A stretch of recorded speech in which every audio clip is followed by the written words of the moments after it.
नमस्कार दोस्तों, स्वागत है आपका अपने YouTube channel ITI technical course में। मेरा नाम है कुलदीप सिंह और मैं आप लोगों को पढ़ाऊंगा फिटर टेट की थ्योरी। जैसा कि आप लोग देख पा रहे होंगे, चैनल में आप लोगों को फिटर टेट के 2 बैच मिल रहे हैं। फिटर फर्स्ट ईयर और फिटर सेकेंड ईयर का आपको 2 बैच मिल रहा है। ठीक, तो ये फिटर सेकेंड ईयर का बैच है जिसमें चैप्टर 2 यानी आपके 2 चैप्टर ख़त्म हो चुके हैं। अब आज ये चैप्टर 2 का MCQs है, यानी प्रश्न उत्तर हम लिख करवाएंगे ऑब्जेक्टिव टाइप वाले, जो आपके एग्जाम में पूछे जा रहे हैं। चलिए दोस्तों, आज की क्लास स्टार्ट करते हैं। फिटर सेकंड ईयर का चैप्टर 2 वीडियो नंबर 5 है, यानी इससे पहले 4 वीडियो हो चुकी है जिसमें मैं आप लोगों को पूरी थ्योरी पढ़ाया हूँ। ठीक, तो जो भी थ्योरी नहीं पढ़ा है जाके पहले थ्योरी पढ़ ले ताकि उसको अच्छे से समझ में आए ये आज के प्रश्न। ठीक है, आज का पहला प्रश्न है, हेक्सागोनल नट की चैम्फर त्रिज्या बराबर होती है। यानी जो हेक्सागोनल नट होता है उसमें चैम्फर, उसका जो हेड होता है चैम्फर होता है। जो भी थ्योरी पढ़ा उसको पता होगा। ठीक है, तो जो चैम्फर की त्रिज्या है किसके बराबर होती है, इसके बारे में आपसे पूछा गया है। तो इसका ऑप्शन नंबर आपका होगा आपका ऑप्शन नंबर होगा बी, 0.13D।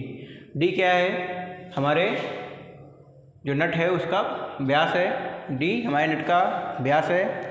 ठीक है, तो उसका कितना होता है? 0.13D होता है। ठीक है, डी में हम 0.13 इंटू करेंगे तो हमको चैम्फर की त्रिज्या पता चल जाएगी। ठीक, अगला प्रश्न है हमारा, निम्न में से साधारणतः प्रयोग में लाए जाने वाले नट कौन सा है। यानी साधारणतः है, यानी साधारण कामों में सबसे अधिक कौन सा नट प्रयोग किया जाता है, इसके बारे में पूछा गया है आपसे। तो ये इसका तो सभी का आंसर पता होगा। ऑप्शन नंबर है हेक्सागोनल नट, सभी के घरों में यूज होता होगा। हेक्सागोनल नट जिसमें क्या होते हैं? 6 पहलू होते हैं, 6 फेस होते हैं, 6 कॉर्नर होते हैं। ठीक है, फिर है प्रश्न नंबर 3, इनमें से किस नट के लिए सबसे कम क्लियरेंस की आवश्यकता होती है। ठीक, ऐसा कौन सा नट है जिसके लिए सबसे कम क्लियरेंस, यानी खोलने और बंद करने के लिए सबसे कम क्लियरेंस की आवश्यकता होती है? तो इसमें से आपका हो जाएगा हेक्सागोनल नट। ठीक है, सबसे कम क्लियरेंस हेक्सागोनल नट के लिए चाहिए, इसीलिए अधिकतर उपयोग किया जाता है। फिर है आपका, लकड़ी के काम के लिए निम्न में से किस नट का प्रयोग किया जाता है। यानी जब हम लकड़ी में नट बोल्ट हमको काम करना पड़ता है तो अधिकांशतः, ये नहीं कि 100% यही यूज करेंगे, लेकिन अधिकांशतः किस नट का प्रयोग करते हैं। या कारपेंटर लोग, इसको दूसरी तरह इस तरह पूछ सकता है ये क्वेश्चन कि कारपेंटर लोग सबसे अधिक कौन सा नट का प्रयोग करते हैं। ठीक, इसके तो इसमें क्या है, 2 तरह के क्वेश्चन बन सकते हैं कि पहला है तो ये आपके सामने है, और दूसरा इस तरह भी पूछ सकता है कि कारपेंटर लोग सबसे अधिक किस नट का प्रयोग करते हैं। तो आपका सेम आंसर होगा स्क्वायर नट। ठीक है, कारपेंटर लोग सबसे ज़्यादा स्क्वायर नट का यूज करते हैं। फिर है, स्क्वायर नट को स्पैनर से घुमाने के लिए अधिक किसकी आवश्यकता पड़ती है। ठीक है, अधिक क्या स्पेस है, किसकी आवश्यकता पड़ती है? टार्क की, बल की, ए और बी दोनों की, क्लियरेंस की। ठीक, तो हमको स्क्वायर नट जो है उसको घुमाने के लिए सबसे अधिक किसकी जरूरत पड़ती है? क्लियरेंस की। इसको क्या है, हेक्सागोनल से ज़्यादा क्लियरेंस चाहिए घुमाने के लिए। ठीक है, फिर है हमारा प्रश्न नंबर 6, किस नट की परिधि पर 6 छिद्र होते हैं। यानी ऐसा कौन सा नट है जिसके परिधि यानी चारों ओर छेद होते हैं? कितने? 6। ठीक, इसमें आपका है ऑप्शन फ्लैंज नट, कैप नट, गुंबद नट की कैप्स्टन नट। ठीक है, तो जो भी थ्योरी पढ़ा है उसको पता होगा। मैं चित्र भी दिखाया हूँ और समझाया भी हूँ इसका उपयोग कहाँ होता है, कैसे दिखता है। तो आप लोगों से मेरा अनुरोध है, जो भी नहीं पढ़ा है थ्योरी, जाके पहले थ्योरी पढ़ ले ताकि उसको अच्छी सी चीज़ें समझ में आ जाए। ठीक, तो आपका आंसर होगा कैप्स्टन नट। कैप्स्टन नट में क्या होता है? चारों ओर छिद्र होते हैं। फिर अगला प्रश्न है हमारा, निम्न में से किस नट के नीचे की ओर एक वाशर के समान गोल व फ्लैट बेस होता है। ठीक है, नट के नीचे क्या होता है? एक वाशर के समान एक, और उसमें बिल्डिंग जैसे लगता है कि नट के नीचे वाशर हमारा क्या है? बेल्ट है, जुड़ा हुआ है। ऐसा शेप किस नट का होता है, इसके बारे में पूछा गया है। समान गोल व फ्लैट बेस होता है। इसमें कौन सा आपका होगा? फ्लैंज नट। फ्लैंज नट में क्या होता है? हमारा नट होता है और फिर नट के नीचे एक पासा जैसा लगा होता है। ठीक है,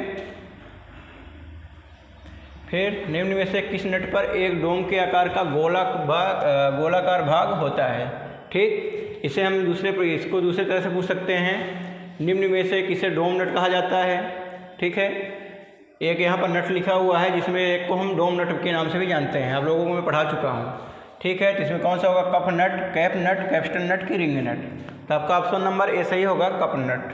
कप नट, कप नट को हम डोम नट के नाम से भी जानते हैं। इसमें क्या होता है? ऊपर गुंबदाकार गुंबद बना होता है। ठीक है, फिर है यह भी एक हेक्सागोनल नट होता है जो कि एक सिरे से बंद होता है। यह कथन निम्न में से किस नट से संबंधित है? क्या है? यह क्या है? हेक्सागोनल नट ही है, लेकिन इसका एक सिरा क्या होता है? बंद होता है। तो ऐसा कौन सा नट होता है हमारा? ऑप्शन नंबर बी होगा, कैप नट। ठीक है, कैप नट और कप नट में क्या अंतर होता है मैं आपको बताया हूँ।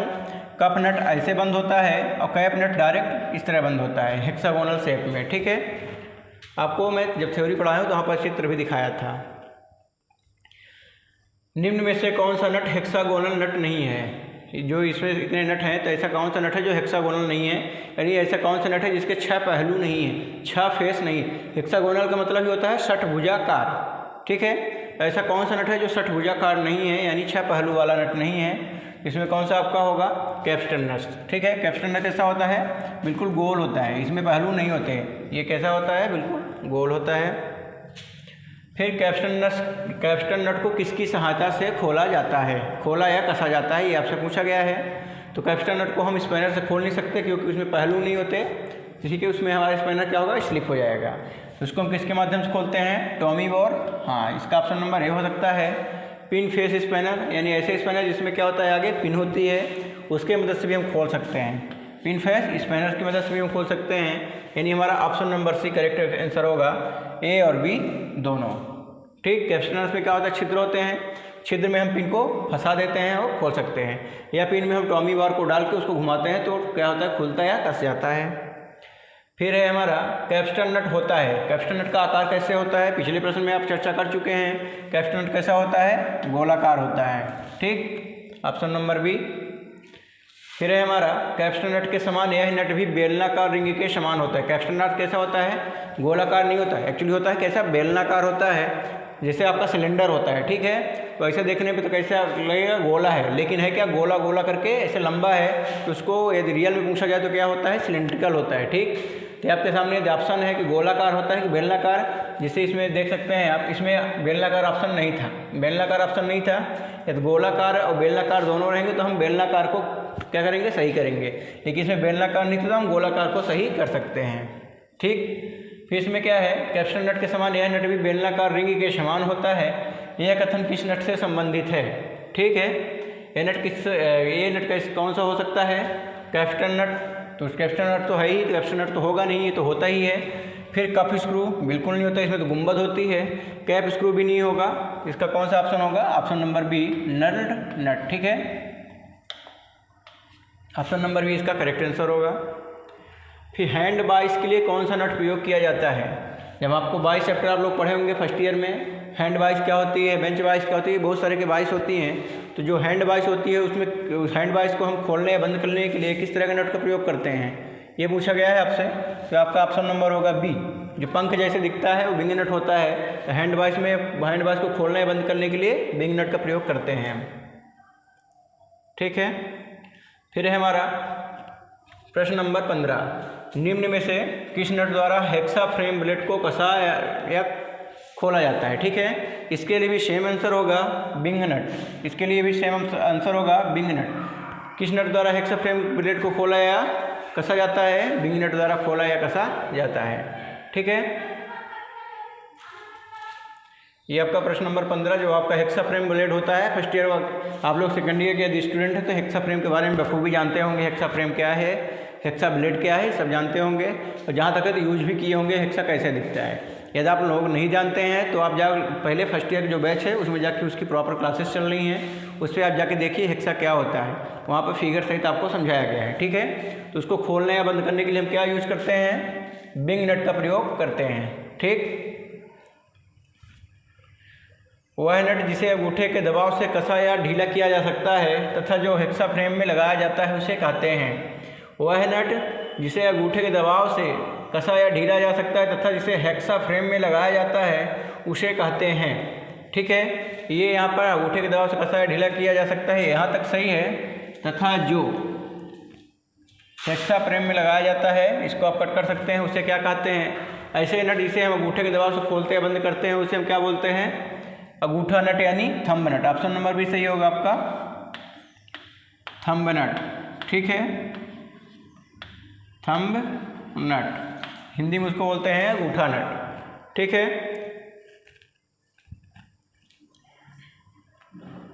इसमें ऑप्शन ही नहीं है, 70 नंबर में ऑप्शन ही नहीं है। तो आज का 15 प्रश्न हो गए, 15 प्रश्न हो गए और लगभग इसके अभी 50-60 प्रश्न और बचे हुए हैं। तो आप लोग आराम से पढ़िए, 15-15 प्रश्न करके पढ़िए, तो आप लोग सीख भी जाएंगे, लोड भी नहीं होगा। 1 साल का कोर्स होता है, आराम से पढ़िए, रिलैक्स होकर पढ़िए, समझ के पढ़िए। सबसे बड़ी बात क्या होती है, जितना भी पढ़िए उसको समझ के पढ़िए। आज मैं 15 क्वेश्चन इसलिए कराया हूँ, जो थ्योरी जाके नहीं देखा है, ठीक, उसको आज पता चल गया होगा कि बिना थ्योरी पढ़े MCQs करना इतना आसान बात नहीं होती। हमको क्या करना पड़ेगा, फिर याद करना पड़ेगा। तो जाके इसके जो क्लासेस हैं थ्योरी की, उसको पहले पढ़ के आए, फिर हम लोग कल साथ में इसको आगे सॉल्व करेंगे। ठीक है, तो फिर आज अपनी क्लास यहीं पर समाप्त करते हैं दोस्तों। मिलेंगे आप लोगों से अगली क्लास में, तब तक के लिए जय हिंद।